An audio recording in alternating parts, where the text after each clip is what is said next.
হয় নিশ্চয়কৈ ক'ব লাগিব নিশা যি মুষলধাৰ বৰষুণ সেই বৰষুণৰ ফলত ৰাজ্যৰ বিভিন্ন প্ৰান্তত বানে তাণ্ডৱৰ সৃষ্টি কৰিছে। সমান্তৰালকৈ যদি ক'বলৈ যাওঁ ওদালগুৰি জিলাৰ ঘাগ্ৰাত থকা যি ভাৰতীয় সেনা চাউনি সেই ভাৰতীয় সেনা চাউনিৰ যি মুখ্য দুৱাৰত এটা কালভাৰ্ট আছিল আৰু এটা নলা, যি নলাটো আচলতে হাতীগড় চাহ বাগিচাৰ পৰা যি নলাৰ পানী ভৰলা নদীত গৈ পৰে সেই নলাৰ ওপৰত এটা কালভাৰ্ট আছিলে, যি কালভাৰ্টৰ জৰিয়তে ঘাগ্ৰাত থকা যি ভাৰতীয় সেনা চাউনিৰ সৈনিকসকলে অহা যোৱা কৰিছিলে বা তেওঁলোকৰ মুখ্য দুৱাৰ বুলি এই কালভাৰটো আছিলে। কিন্তু নিশা যি মুষলধাৰ বৰষুণ সেই বৰষুণৰ ফলত ইয়াত বানপানীৰ সৃষ্টি হয়, যাৰ ফলত মই দৃশ্য দেখুৱাম তাৰপিছত কৈ আছোঁ। এই দৃশ্য দেখিবলৈ পাইছে ঘাগ্ৰাত থকা ওদালগুৰি জিলাৰ ঘাগ্ৰাত থকা ভাৰতীয় সেনা চাউনিৰ যি মুখ্য দুৱাৰ, য'ৰ এটা নলাৰ ওপৰত কালভাৰ এটা আছিলে, যি পথেৰে তেওঁলোকে অহা যোৱা কৰিছিলে। সৈনিকসকলে তেওঁলোকৰ বজাৰ হাট কৰিছিলে বা তেওঁলোকৰ বাহনসমূহ অহা যোৱা কৰিছিলে।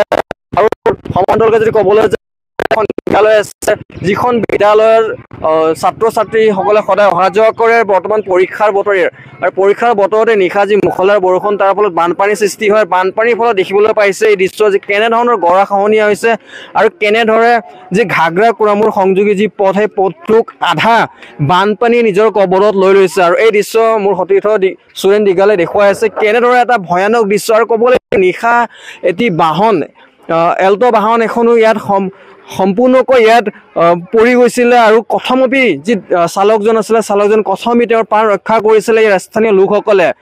যদি ইয়াৰ স্থানীয় লোকসকল নাথাকিলে হয়তো চালকজনৰ যি জীৱনলৈ এক ভাবুকি আহি পৰিছিলে, কাৰণ যেনেধৰণৰ পানীৰ প্ৰকোপ আছিলে আৰু যেনেধৰণৰ তেওঁ গাড়ীখন যি সোমাই পৰিছিলে সেই দৃশ্য এটা নিউজ পাছত দৰ্শকে দেখি আছে ইতিমধ্যে কেনেধৰণৰ আচলতে জীৱনক বচাইছিলে ইয়াৰ স্থানীয় লোকসকলে। আৰু নিশা যি ভয়ানক এটা পৰিস্থিতি হৈ পৰিছিলে, কেনেদৰে ইয়াত আচলতে যি নলা এটা সৰু নলা আছিলে নলাটো যি হাতীগড় চাহ বাগিচা ওচৰত থকা যি হাতীগড় চাহ বাগিচাৰ পৰা যি বাগানৰ যিসমূহ পানী সেই পানীসমূহ বিশেষকৈ নলাৰে আহি ওচৰত থকা যি ভূটানৰ পৰা নামি অহা ভৰলা নদী আছে সেই ভৰলা নদীত আচলতে পানীসমূহ পৰে। কিন্তু নলাটো কেইদিনমান পূৰ্বে নলাটো বৃহৎ আকাৰে তেওঁলোকে খান্দি পেলাইছিল আৰু যি কালভাৰ্ট আছিলে কালভাৰ্টৰ যি মুখ সেই মুখ আচলতে সৰু হৈ আছিলে।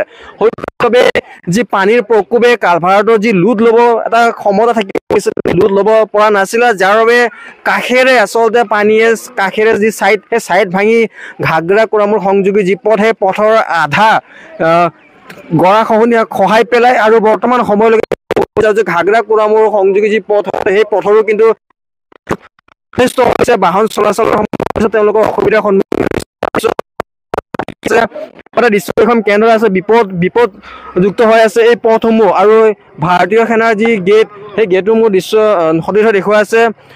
মই ভয়ানক দৃশ্য ৰাতি দেখিবলৈ পালোঁ যে এটা এল্টো বাহন আহি এটা সম্পূৰ্ণ সোমাই পৰিছিলে। আপোনালোকে মানুহবোৰ গাঁৱৰ স্থানীয় মানুহবোৰ আহি চালকজনক উদ্ধাৰ কৰিছিলে। কওকচোন কিমান ভয়ানক আছিলে পৰিস্থিতি? বহুত ভয়ানক আছিল এইটো পৰিস্থিতিটো, মানে চালকজনে নাজানে কি এনেকুৱা হৈছে বুলি। আৰু সিহঁতেও অলপ সিহঁতৰ মানুহকেইটা আহি আছে ফোন কৰি ক'ব লাগে, সিহঁতে কোৱা নাই, ডাইৰেক্ট গাড়ীটো আহি পেলাই ইয়াতে সোমাই গৈছে।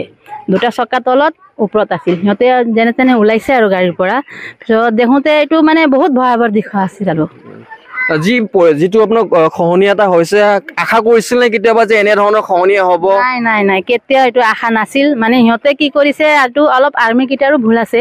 সিহঁতে এইটো নালাটো ডাঙৰ কৰি খনি দিছে আৰু কালভাৰটো হ'ল আমাৰ সৰু, সেইকাৰণে পানী যোৱা ৰাস্তা নাপালে, সেইকাৰণে এনেকা হৈছে। আৰু হয়, আৰু এগৰাকী লোক আছে, কি ক'ব যে আপোনালোকৰ ঘাগ্ৰাৰ যি মূল চক বুলি কোৱা হয়, আজি যিটো সোমবাৰ বজাৰৰ এটা দিন, ঘাগ্ৰা কুৰামুৰ সংযোগী মূল পথ ভাৰতীয় সেনা চাউনিৰ এটা মুখ্য দুৱাৰ, এই দুৱাৰে তেওঁলোকে অহা যোৱা কৰে। নিশা যি বানৰ যি পানীৰ প্ৰকোপৰ ফলত তেওঁলোকৰ কালভাৰটো সম্পূৰ্ণ খহি পৰে আৰু গাড়ী এটাও সোমাই পৰিছিলে।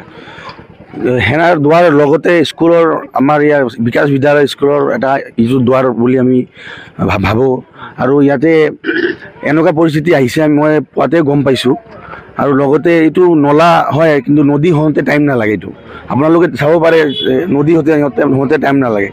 এতিয়া আপুনি এতিয়া নিজে চাওক, যোৱাকালি ৰাতি এটা গাড়ী ইয়াতে নামটো আছিল, তাৰ নাম কি আছিল, ভকুলি বুলি এজন ল'ৰাৰ, তাৰ গাড়ী ইয়াতে সোমাই গৈছিল।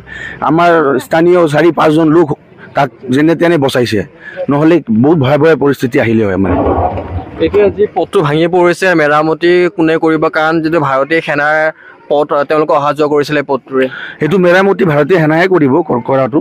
কাৰণ আগতেও সিহঁতে দায়িত্ব লৈছে যিহেতু যি নলাটো আগতে সৰু আছিলে আৰু কেইমাহমান পূৰ্বে তেওঁলোকে নলাটো ডাঙৰ কৰি দিলে যোনটো কালভাৰ আছিলে কালভাৰৰ মুখটো সৰু আছিলে পানীৰ প্ৰকোপটোতে কালভাৰটো লোড ল'ব নোৱাৰিলে সেইকাৰণে গৰাখহনীয়াটো হৈছে নেকি বা এই ঘটনাটো হৈছে নেকি একচুৱেলি এইটো বগানৰ পানী এইটো পাৰ হ'বৰ কাৰণে এইটো এটা ৰাস্তা দিছে আৰু ইয়াতে সৰু আছিল নলাটো আগত কিন্তু এতিয়া যেতিয়া ৰেজিমেণ্ট চেঞ্জ হোৱাৰ পিছত এইটো নলাটো অলপ ডাঙৰ দীঘল কৰি বনাইছে তাৰ বাবে পানীটো বেছি আহি আছে হয় নিশ্চয়কৈ ক'ব লাগিব আচলতে যি প্ৰথমতে সৰু এটা নলা আছিলে সৰু নলাটো কেইমাহমান পূৰ্বে ডাঙৰ কৰি দিয়া হ'ল আৰু বাগানৰ যি পানী বাগানত যিটো সৰু ডাঙৰ বহুত নলা থাকে সেই নলাৰ পানীবোৰ এই নলাৰে আচলতে গৈ যি ভৰলা নদী সেই ভৰলা নদীত পৰে আৰু বাৰিষাৰ সময়ত কিন্তু এই নলাৰ পানীৰ প্ৰকোপ যথেষ্ট বৃদ্ধি থাকে কাৰণ যি হাতীগড় চাহ বাগিচাখন বৃহৎ এলেকাৰ বৃহৎ বহু সৰু ডাঙৰ নলা আছে আৰু সেই সকলো নলা মিলি এটা মূল নলাৰে এই পানীটো যায় আৰু তেনে ক্ষেত্ৰতে নিশা যি মুষলধাৰ বৰষুণ তাৰ ফলত পানীৰ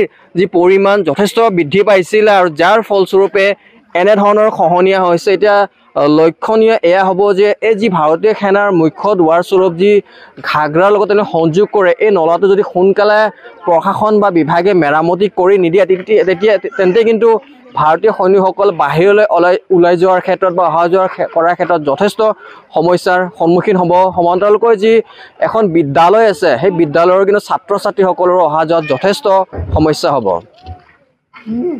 যিকোনো খবৰৰ বাবে যোগাযোগ কৰক আমাৰ এই নম্বৰত 7099017330 আৰু 7099017110